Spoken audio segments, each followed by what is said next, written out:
Rumah tangga dua pelakon terkenal, Ukasha Senrose dan Kamal Adli, kini menemui noktah apabila mereka disahkan bercerai talak satu di Mahkamah Rendah Syariah Kuala Lumpur hari ini. Kamal Adli atau nama penuhnya Ahmad Kamal Adli telah melafazkan cerai talak satu terhadap Ukasha pada jam 12.56 tengah hari di hadapan Hakim Siti Noraini Muhammad Ali. Sebelum kita lanjutkan, marilah kita doakan semoga dipermudahkan urusan Kamal dan Ukasha.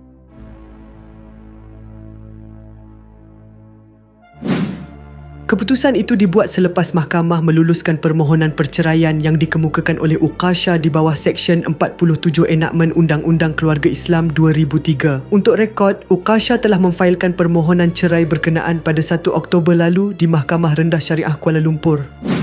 Memetik laporan berita harian, Kamal mengakui bahawa keputusan untuk melafazkan cerai merupakan tindakan paling sukar yang pernah dihadapi sepanjang hidupnya. Sumpah, demi Allah, saya memang tak nak lepaskan pun. Tapi saya kena lepaskan sebab mungkin daripada situ saya boleh dapat ruang dan peluang untuk rujuk kembali, katanya ketika ditemui di pekarangan Mahkamah Rendah Syariah Wilayah Persekutuan, Kuala Lumpur hari ini.